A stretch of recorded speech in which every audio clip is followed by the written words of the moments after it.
Boa tarde a todos. Boa tarde a todos. Obrigado pela presença de todos vocês. Então, vamos continuar aqui nosso estudo do Shri Shikshastaka, as orações do Senhor Chaitanya. E hoje vamos ler a quarta oração. Né? Mas antes disso, deixe eu oferecer aqui minhas reverências. Om Gyana Timirandasya Yanam Jana Shalakaya Chakshu Militam Jena Tasmai Shri Gurave Namaha Shri Chaitanya Manovistam Staptam Jena Bhutale Swayam Rupa Gadamahyam Dadati Swapadam Zikam Namo Vishnu Padaya Krishna Prestaya Bhutale Srimati Hridayananda Goswami Iti Namine Namo Vishnu Padaya Krishna Prestaya Bhutale Srimati Bhakti Vedanta Swamini Namine Vanchakalpatarubhyasya Kripasindubhya cha Patitanam Pavanebhyo Vaishnavebhyo Namo Namaha Namo Mahavandanya Krishna Prema Pradayate Krishna Krishna Chaitanya Namine Gaura Tuise Namaha He Krishna Karuna Sindhu Dinabandhu Jagatpate Gopesha Gopika Kanta Radha Kanta Namostute Tapta Kanchana Gaurangi Radhe Vrindavaneshwari Vrishabhanu Suti Devi Pranamami Hare Priye.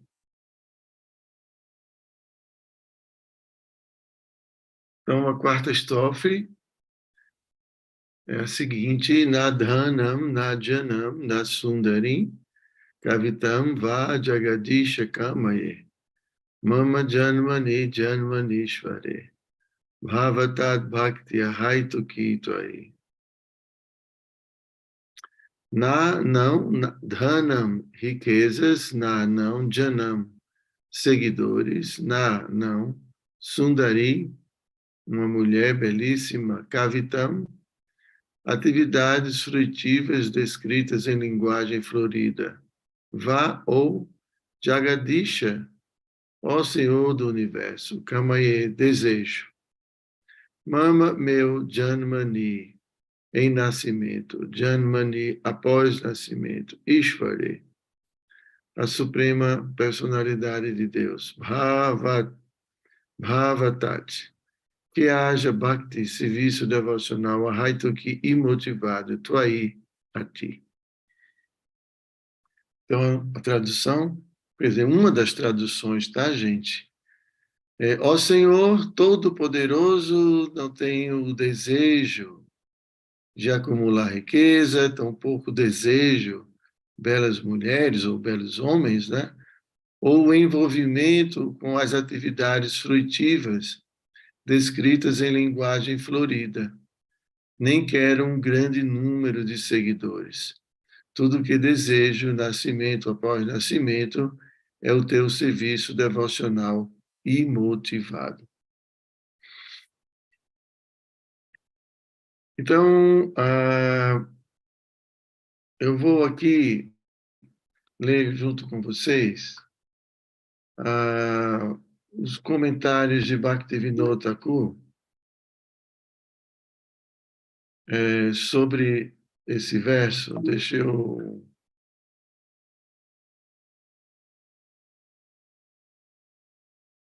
aumentar aqui a...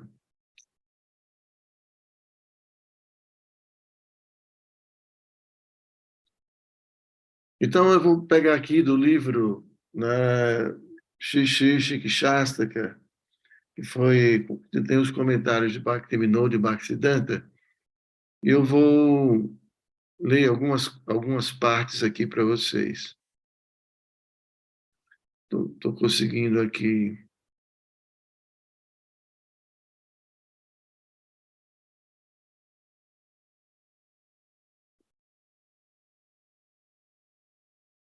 Ah.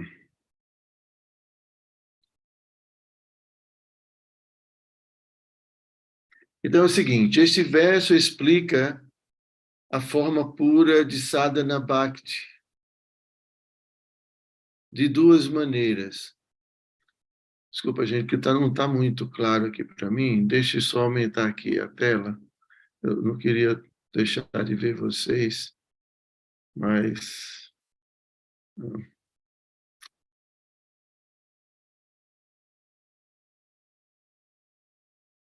de duas maneiras. A explicação positiva ou direta é,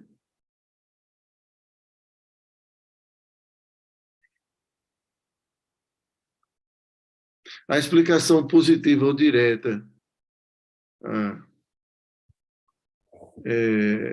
fala dos sintomas de Bhakti, que é a postura de serviço devocional estático para com Cristo. Então, assim, ele vai dividir esse verso em duas partes. Tá? A primeira parte, que ele considera Swarupa Lakshana, ou, em outras palavras, assim, a parte principal, né? E essa parte principal diz respeito a os sintomas de Bhakti, ou a postura do serviço devocional estático para com Krishna, né?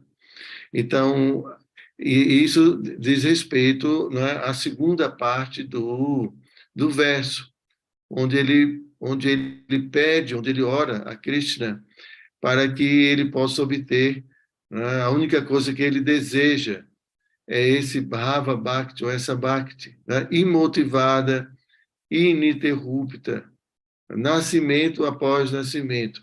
Isso significa que ele nem mesmo deseja liberação desse mundo material.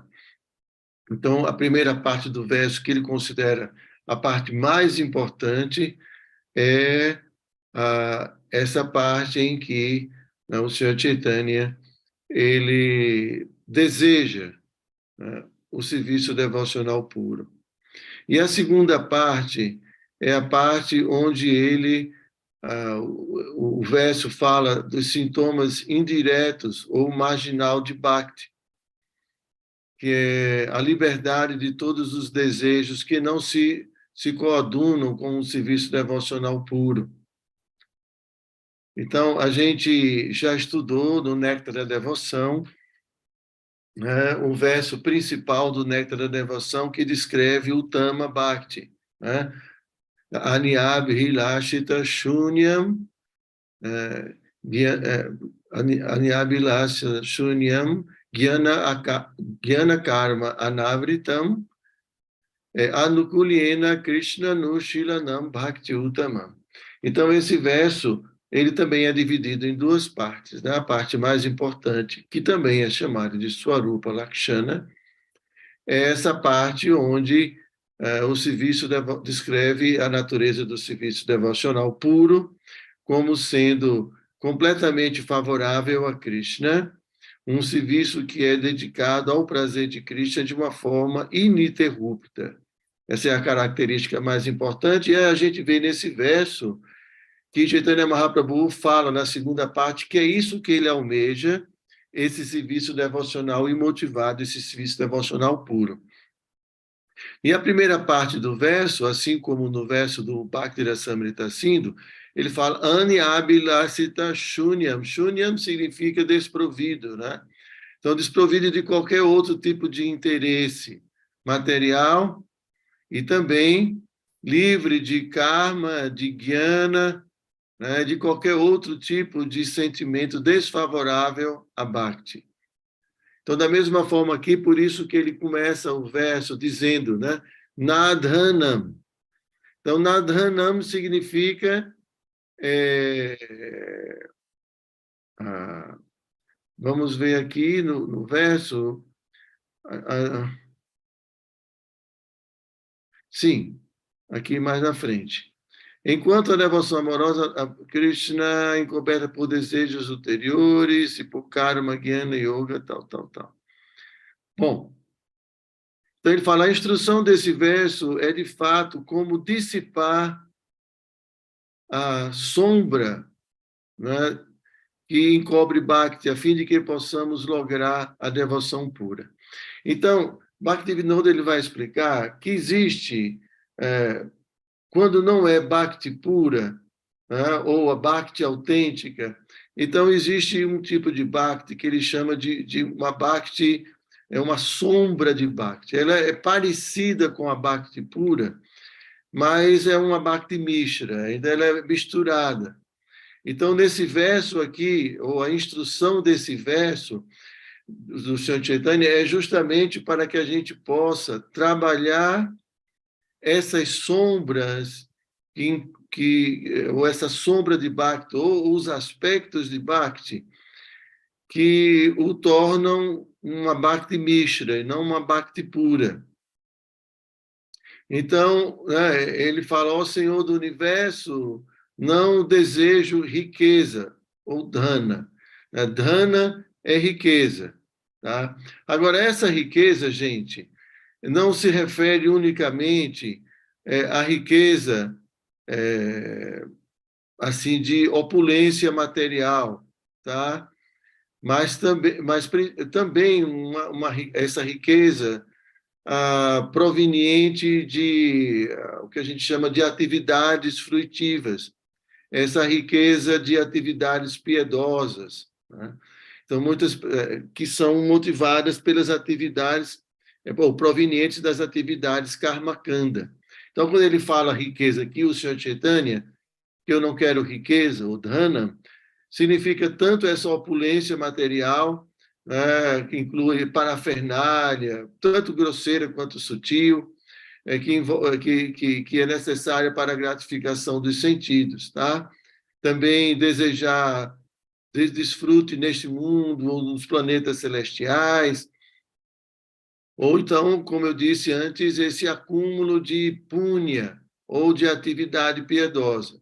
Então, aqui essas atividades motivadas, né, por adquirir, acumular punha, acumular créditos materiais para assim desfrutar tanto dos planetas celestiais como nesse mundo, isso também constitui dana, ou uma espécie de riqueza.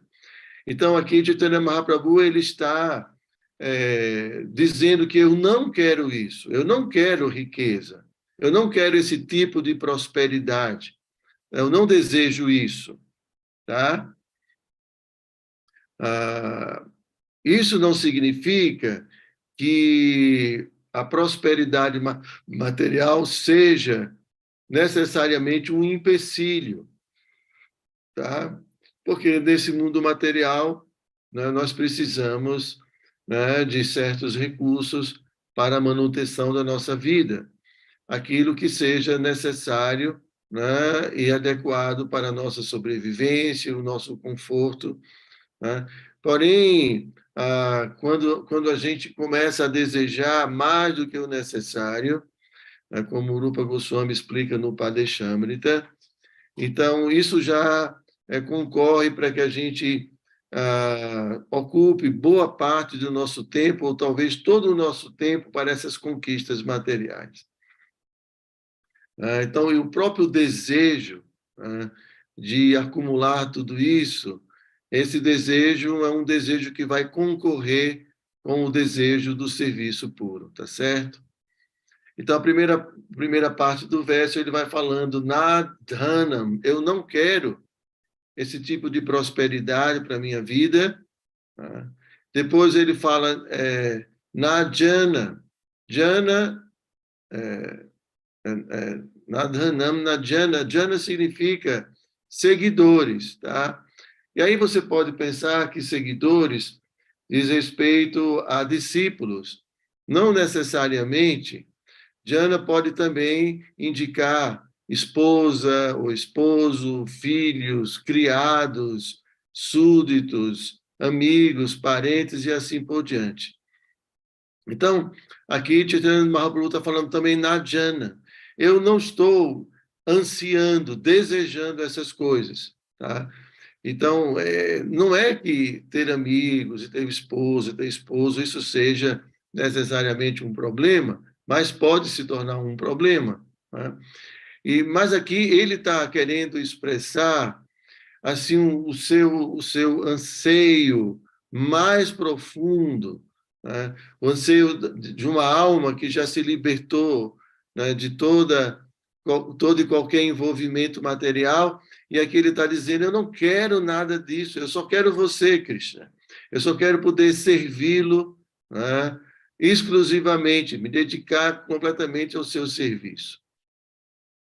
Então, eu quero deixar claro para vocês, né, porque talvez vocês possam pensar, então eu sou, como é que falo? Pois assim, eu não posso pensar nessas coisas, eu não posso desejar essas coisas. Não, depende muito da condição de cada um. Como a gente sabe, existem diferentes níveis de desenvolvimento espiritual. E uma pessoa realmente, assim, que já superou todos esses estágios da vida, todas essas necessidades, vamos, né, propostas pela vida material. Então, ela chega um momento que a única coisa que ela anseia para ela, né, não de uma forma artificial, mas de uma forma muito natural, em virtude de suas realizações, ele considera que servir a Krishna, né, estar com Krishna para ele é a coisa mais importante, mais significativa. E ele não anseia mais por nada, tá certo? Então, isso é jhana. Jhana significa seguidores e assim por diante. Depois ele fala, vai continuando, Sundarim. Sundarim Kavita. É interessante porque tem algumas traduções que falam Sundarim como uma mulher bonita, né? Mas quando une Sundarim Kavita, não se refere, se refere a, assim, a obras mundanas e composições triviais, né, que a gente não precisa se envolver. Então, Sundarim Kavitam significa eu não quero me envolver, né, com temas materiais, com leituras materiais, com coisas triviais desse mundo. Eu não quero mais esse tipo de coisa, né? Eu quero, na verdade, ler sobre os passatempos de Krishna, né? Eu quero ler as escrituras, ou a poesia transcendental, e não Sundarim Kavita, que significa obras mundanas ou composições triviais, tá? Então, essa é a tradução aqui mais literal dada por Bhaktivinoda Thakura. E aí, então, ele fala, então, o que é desejável? Então, na primeira parte do verso, ele fala o que não é desejável, tá certo? E a gente já falou aqui, né, o que o devoto não deseja essas coisas. E o que é desejável? Tudo o que desejo, nascimento após nascimento, é o seu serviço devocional imotivado. Então, ele quer devoção imotivada, Haituki Bhakti. Isso se refere àquela devoção que não é guiada por nenhuma consideração, senão o prazer e a satisfação de Krishna, que é de natureza completamente transcendental, que é pura, né, é Shuddha, é exclusiva, Kevala, não misturada, a Mishra, e livre de todos os apegos materiais, a Kinchana.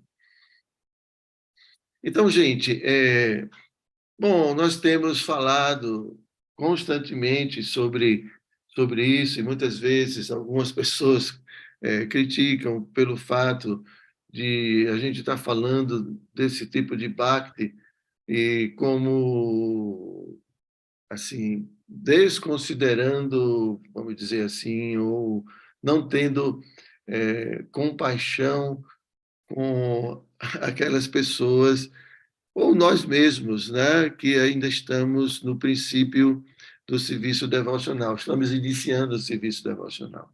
Então, eu tenho falado muitas vezes que aqui os acharyas estão descrevendo a qualidade única, a qualidade excelsa, a qualidade especial desse sentimento que nós conhecemos como bhakti, como amor puro, tá? Então, eu não quero passar para vocês a ideia de que nós estamos exigindo isso de vocês, que se não for isso, nada mais serve, ou qualquer coisa desse gênero, tá? Eu quero deixar muito claro que o processo é extremamente gradual, né? E aqui os acharyas estão realmente explicando para a gente, e o Senhor Chaitanya, nesses versos, está dizendo para a gente, especificamente nesse verso, o que nós devemos realmente desejar, né? O que é desejável. Então, esses dias a gente tem falado muito sobre o desejo, né? Então, nós temos desejos que nascem de diferentes necessidades, e nascem de diferentes situações, mas é interessante observar que essas almas evoluídas, né, elas chegam a um ponto de maturidade, tanto psicológica como de maturidade da própria vida, de experiência espiritual, que elas simplesmente não almejam absolutamente mais nada. Elas não têm mais desejos materiais, de nenhuma natureza material. Então, elas não reclamam sobre o que comem, não reclamam onde dormem, não reclamam de nada desse mundo. Porque a experiência, a experiência do ato de se doar completamente para o prazer de Krishna é uma experiência tão maravilhosa, é algo tão, mas tão especial, que uma vez experimentando um pouquinho, é porque Krishna, ele sempre faz assim, Krishna, ele vai dando para a gente, né, assim, alguns, a gente chama assim, aperitivos, né? Krishna vai dando um gostinho, a gente vai experimentando coisas, às vezes de um estágio que a gente não está, né? Todos nós experimentamos isso, né? Às vezes a gente tem assim um momento muito especial na vida da gente e a gente tem aqueles, né? Algumas pessoas até pensam que já alcançaram a perfeição porque em dado momento o Krishna dá uma oportunidade para a gente de experimentar algo especial, mas isso é só uma amostra grátis, né? Então, às vezes, a gente tem assim alguma amostra grátis de um serviço devocional, de momentos em que a gente pode servir a Krishna assim de uma forma é, de uma qualidade superior. E a gente sente tanto prazer, é uma coisa impressionante, né? E aí a gente pode concluir com isso que concluir com esses momentos, né? Que é isso que nos espera no futuro. É isso que nos espera no futuro. Então, a gente pode falar, às vezes, sobre esse prazer, porque, às vezes, a gente experimenta isso, né? E algum nível de prazer, e a gente pode conjecturar que existe muito mais, mas muito, mas muito, muito mais. Então, por isso que é importante, não é, essa vivência espiritual, para que a gente possa ter esses insights, para que a gente possa ter essas oportunidades, e que nos momentos de dificuldade a gente pode, né, refletir e nunca desistir, né? Porque a gente sabe do que nos espera, porque isso existe, isso é um fato, isso é uma realidade, isso não é uma fantasia. Pode ser uma fantasia, uma ilusão para uma pessoa que nunca experimentou. Mas para quem já experimentou, sabe que não é uma ilusão. E que isso é o futuro. Não sei, né? Nessa vida, o quanto nós vamos conquistar, né, de desenvolvimento espiritual e dessa felicidade espiritual. Então, o que a gente está falando aqui, né, é de que essas grandes almas, por terem conquistado esse estado, né, de consciência espiritual, elas sentem né, uma satisfação tão grande que simplesmente todas as outras coisas se tornam insignificantes. Insignificantes. Elas podem ter sua função na nossa vida, alguma dessas coisas, né? Como uma moradia, como amizades e muitas coisas, tá? Que a gente precisa. Mas essas coisas dentro, né, do contexto de uma alma que está tendo essa experiência espiritual, essas coisas são muito insignificantes. São muito pequenas, tá certo?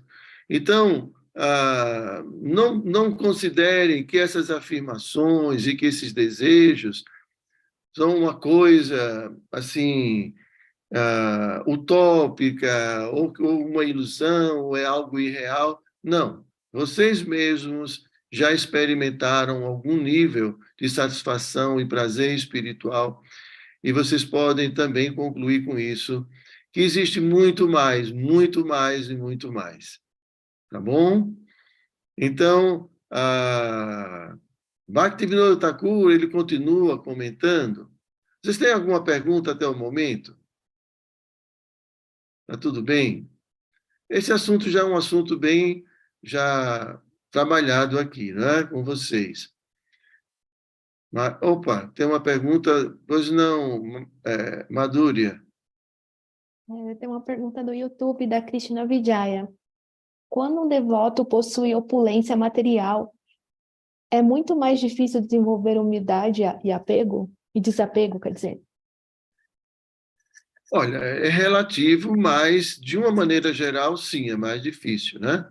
Jesus já falava que é mais fácil um camelo passar no buraco de uma agulha do que um rico entrar no reino dos céus, né?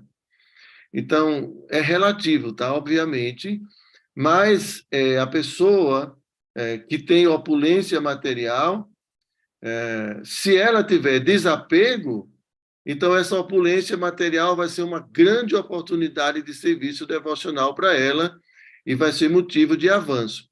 Agora, se ela tem opulência e é muito apegada à opulência, então se torna uma pessoa avara, né? Uma pessoa, né? Um avarento, ele ele tem muita dificuldade de progredir, porque ele não tem compaixão com os outros, nem tem compaixão consigo mesmo, não gasta o dinheiro nem consigo mesmo, nem com os outros. Então, ele fica muito preso a essa condição, não é? Então, se a pessoa tem opulência material, mas tem desapego, então ela vai utilizar os seus recursos para o seu desenvolvimento e dos demais, isso é uma união perfeita, né? Muito boa.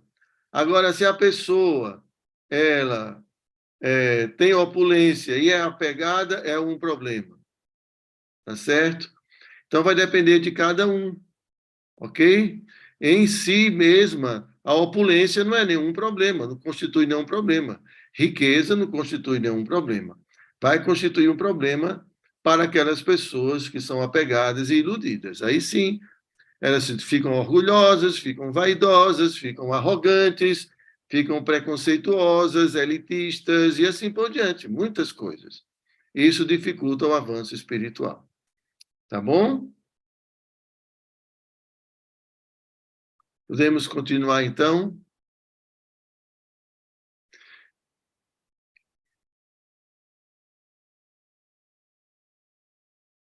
Então,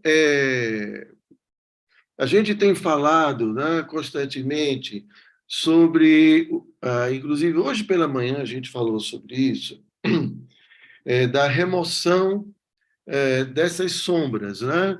A gente estava falando aqui de Bhakti Mishra, ou a sombra de Bhakti, e que então o que torna o nosso serviço desqualificado, vamos dizer assim, são nossas desqualificações, né? Então, os nossos interesses materiais, a temporariedade do nosso serviço, é um serviço circunstancial, não é um serviço permanente, e a gente interrompe constantemente nosso serviço, a gente tem outros interesses, outros desejos, então tudo isso vai, vamos dizendo, vai diluindo, não é, a intensidade que poderíamos ter em nosso serviço, a concentração, a exclusividade, tá? E então, Bhaktivinodas e os acharyas falam constantemente da gente trabalhar esses empecilhos. Então, aqui ele está falando assim, a vitória da diva na remoção de todas as muitas misérias existentes dentro do ciclo de nascimentos e mortes repousa muito além de sua capacidade. Tá? Então, assim, continuando, essa vitória depende inteiramente da vontade do Senhor Supremo.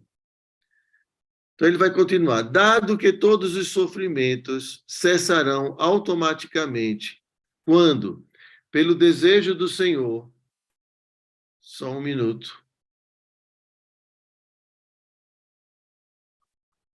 a diva for salva do Sansara.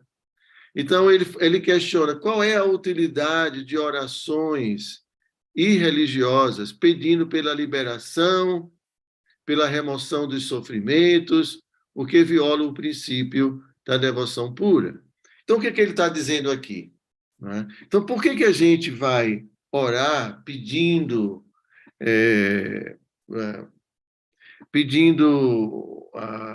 a liberação dos sofrimentos desse mundo, ou pedindo a liberação e assim por diante, quando naturalmente nós vamos obter isso uma vez que tivermos a misericórdia de Krishna.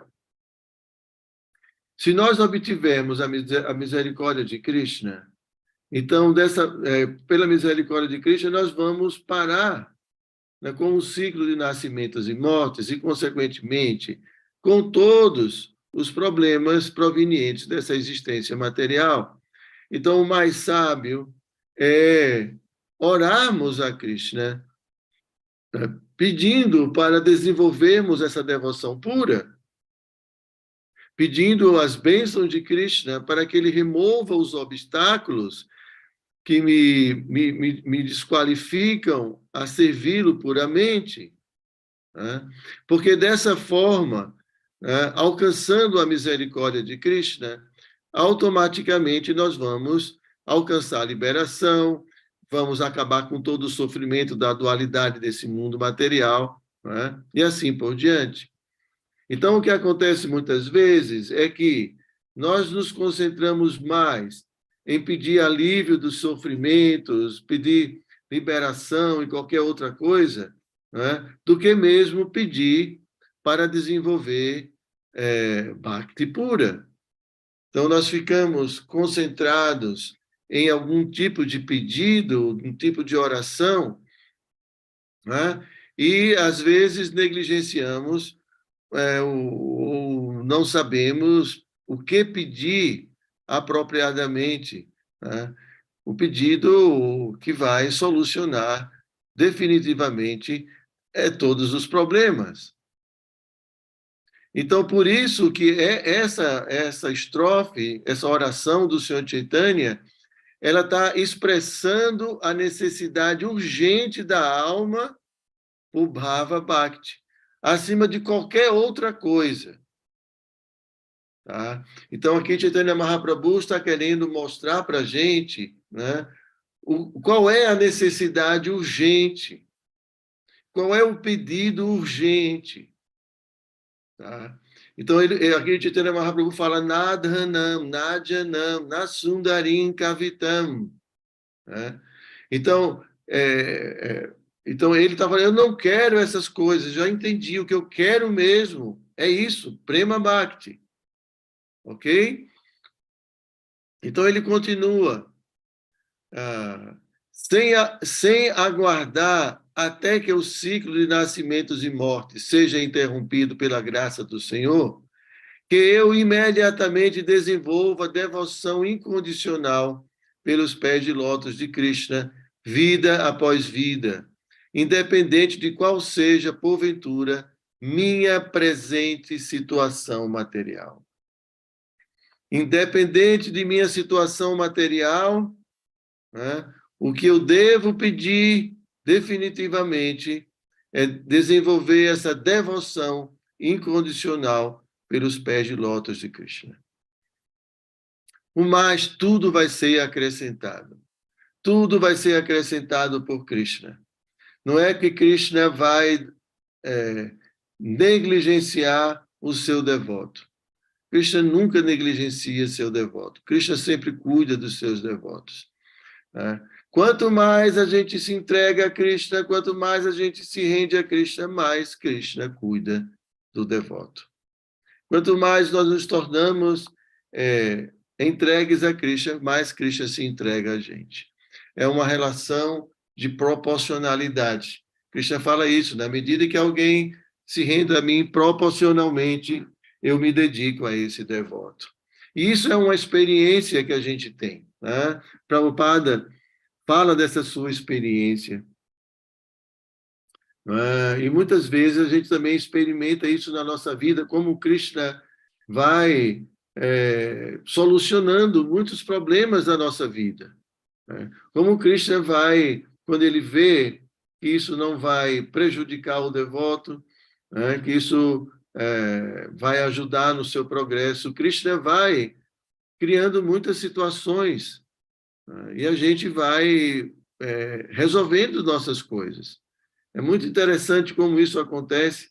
Eu já ouvi muitos devotos falando e posso dizer, assim, pelo menos da minha vida, como Krishna, em dado momento, assim, estou aqui dando assim meu exemplo, mas teve um momento da minha vida que simplesmente, né, eu me entreguei completamente a Krishna. E cá estou, né, e talvez bem melhor do que estaria se tivesse optado, com certeza, pela vida material. Então, assim, claro que a gente não pode ter uma atitude irresponsável, né? Mas aqui o que a gente está falando é dessa confiança em Krishna, né? Então, a gente, ao mesmo tempo que nós estamos orando a Krishna intensamente, pedindo essa devoção pura, porque entendemos que isso é o mais importante, claro, concomitantemente, nós estamos trabalhando, nós estamos cumprindo com os nossos deveres, tá? Acho que na Bíblia, né, fala que Deus ajuda quem cedo madruga. Então, a gente trabalha, a gente faz as coisas, mas o devoto, ele entende o que é mais valioso. Né? Então, ele entende que precisa cumprir com as necessidades desse mundo, com as obrigações desse mundo, mas, ao mesmo tempo, ele está de olho nessa realidade última. Ele está de olho no objetivo da vida humana. Ele não esquece o objetivo da vida humana. Apesar de ter que resolver suas coisas circunstanciais desse mundo, devido a seu karma, devido às suas atividades pregressas, devido às suas escolhas. Então, ele se envolve com muitas situações que, às vezes, nos limita muito, né, dentro desse mundo. Mas, ao mesmo tempo, enquanto ele está cumprindo com essas responsabilidades, ele está ali de olho no futuro, tendo cuidado para não criar mais algemas, né? Não criar mais situações que dificultará ainda mais o seu progresso espiritual. Então, ele aceita sua condição material, não se perturba com ela, né? E trabalha da melhor forma possível, mas sempre preocupado em não criar para o futuro situações semelhantes, situações que vão se envolver em atitudes que vão criar situações desfavoráveis. Então, o devoto, ele entende que a solução para todos os seus problemas é não nascer mais nesse mundo, é sair desse lugar, né? E isso pode acontecer se Krishna quiser, né? Pela misericórdia de Krishna, a Krishna, ele dá ao devoto, né? Como ele mesmo explica em várias partes na Bhagavad Gita, que ele dá o conhecimento, ele dá essa capacidade do devoto chegar até ele. Ok, gente?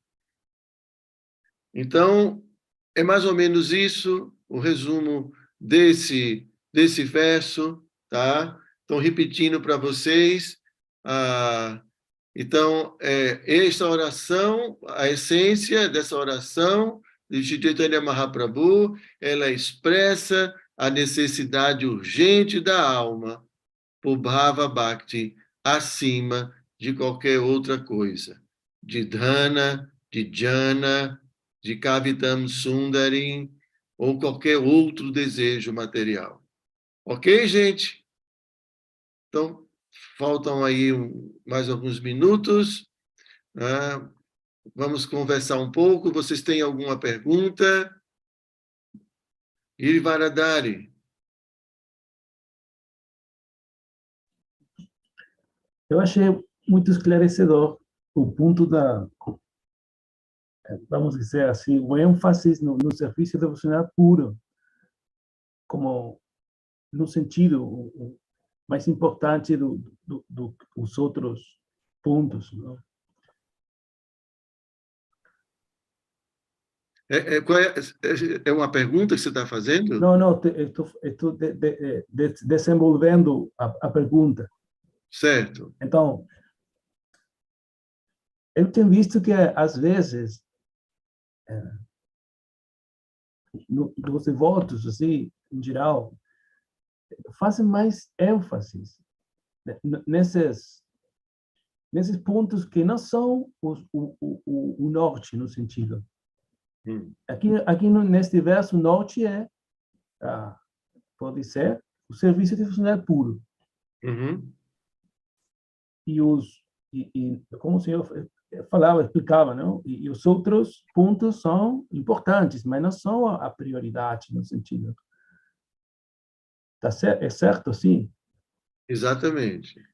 Então, eu vejo que, às vezes, em geral, você faz mais ênfase nesses pontos, por ser negativos, que no ponto positivo.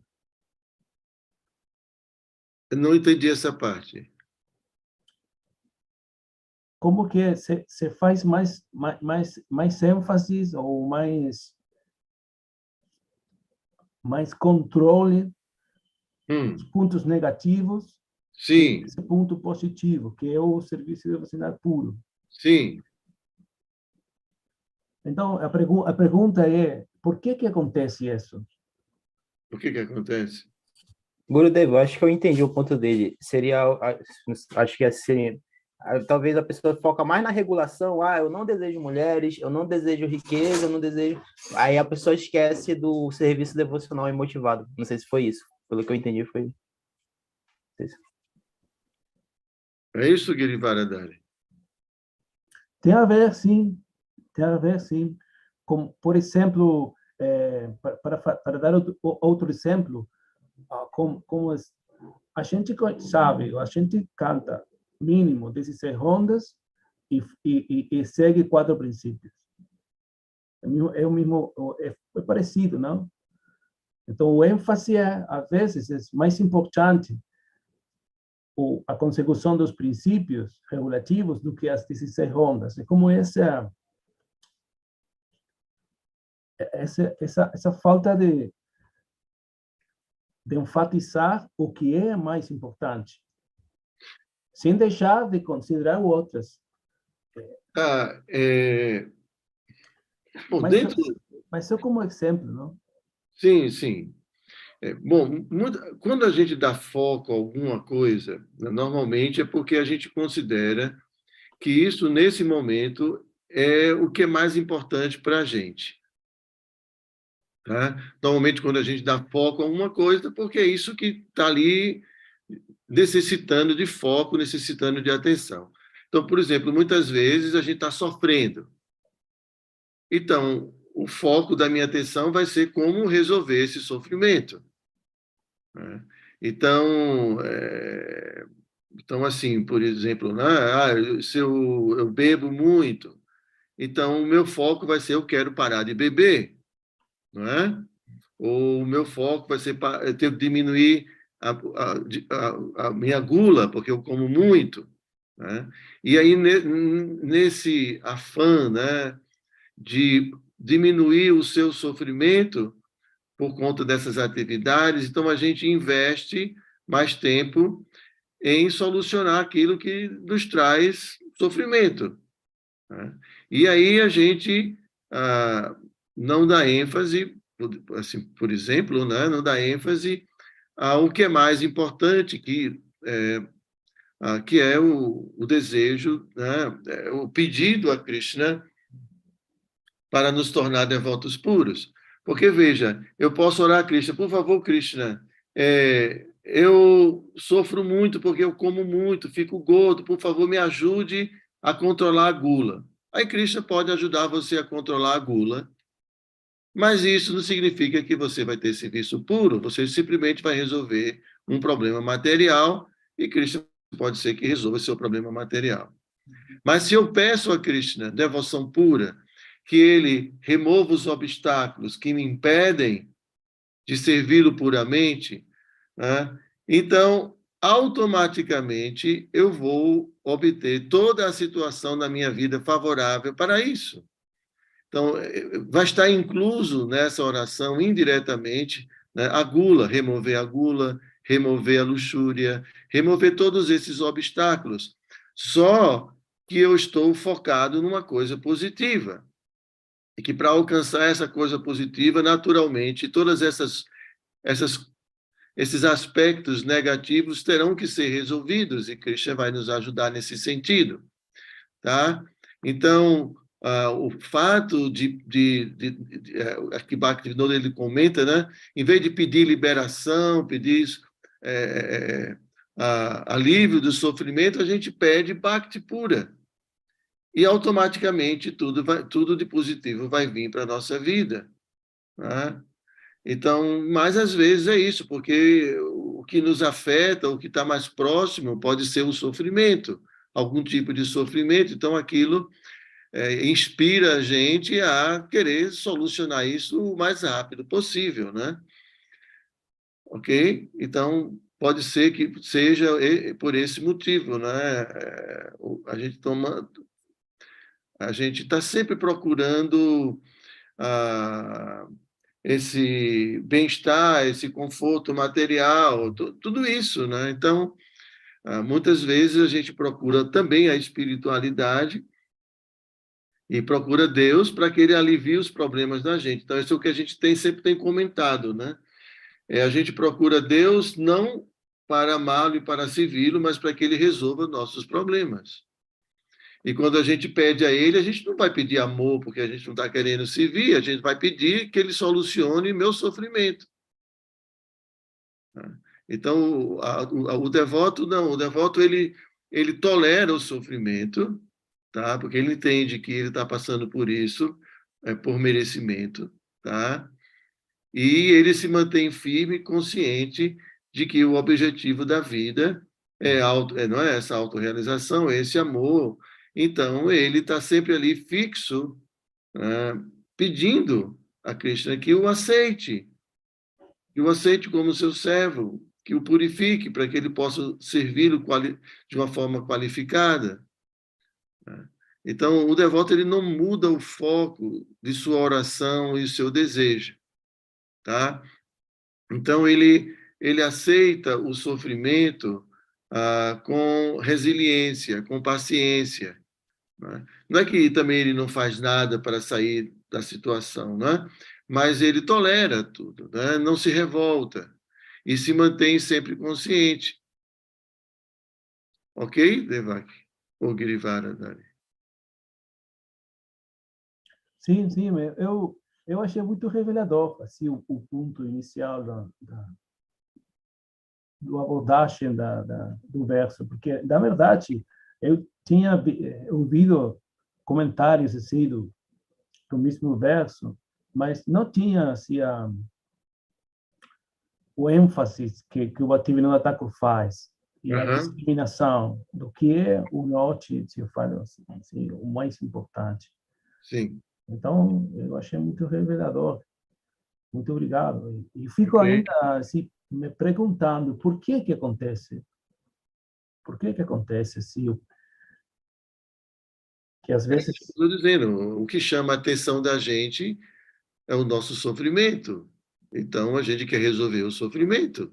Uhum, E a gente vai pedir a solução para o sofrimento. uhum. Só que, como eu estou dizendo, o ideal é, né, essa atitude, né, de se voltar realmente para Krishna.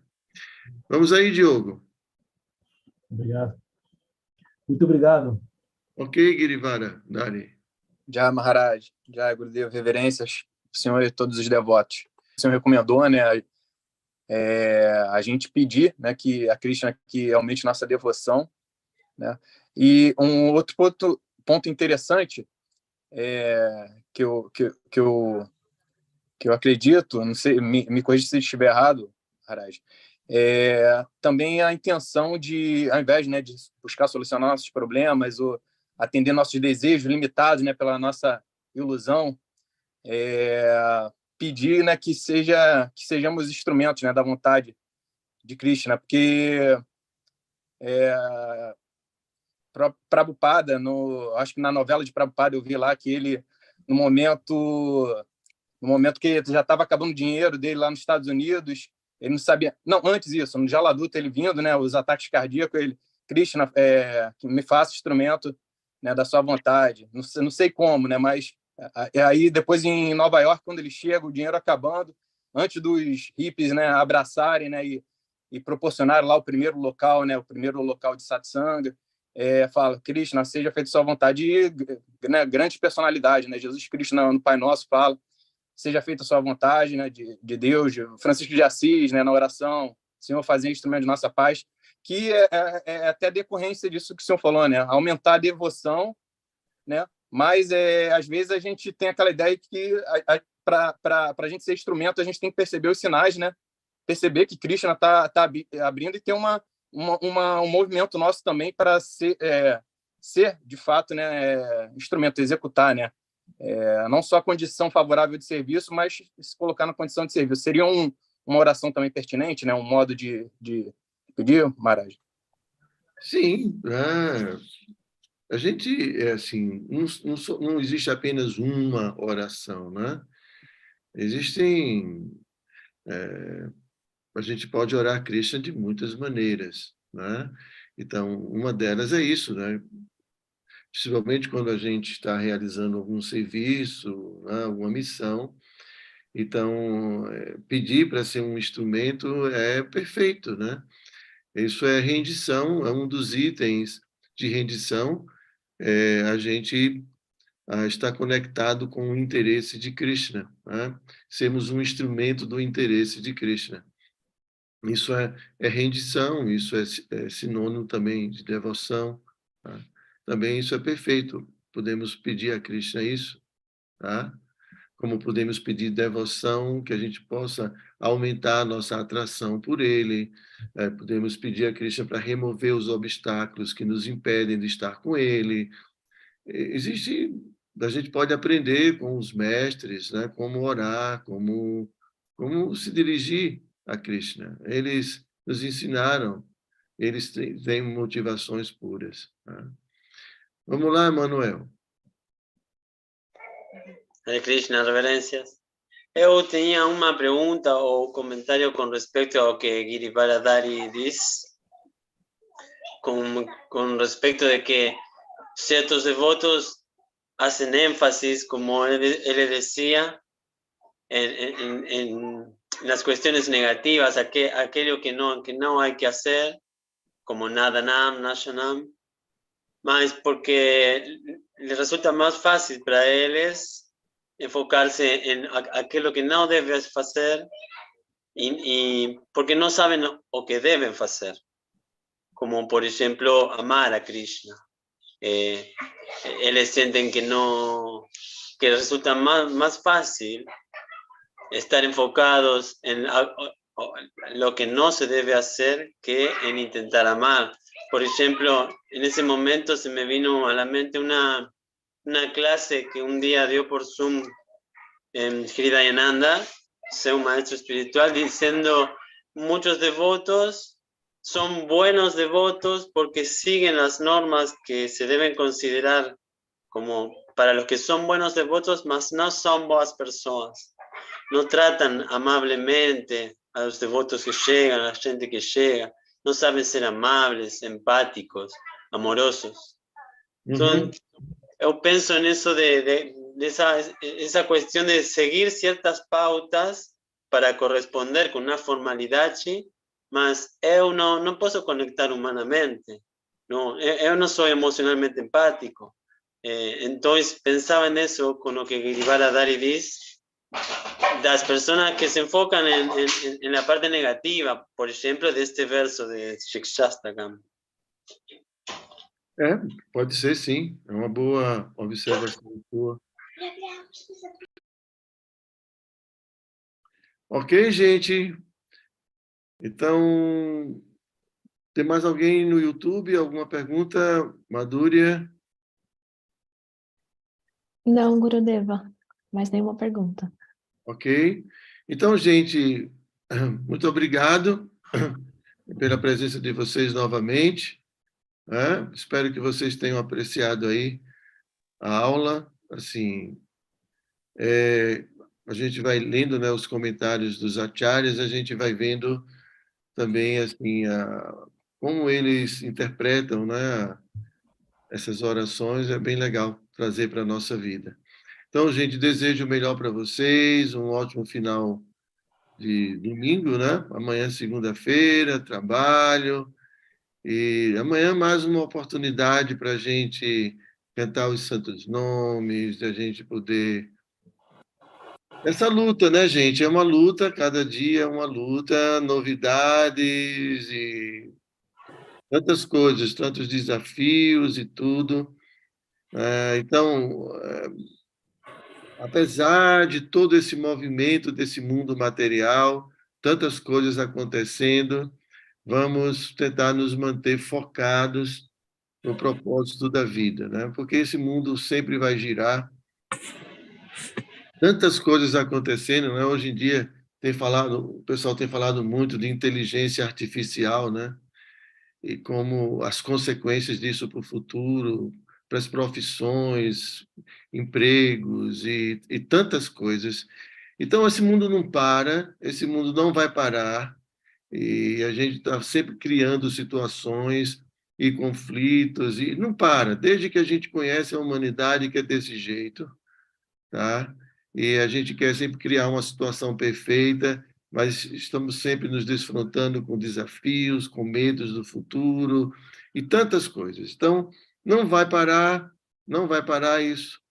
Então, vamos suportar, tolerar esses movimentos, né, do mundo material e nos manter focados, né, em algo que é muito assim certo, né, que é o desenlace desse corpo e a nossa vida futura como seres espirituais. Então, esse é o foco mais importante, né?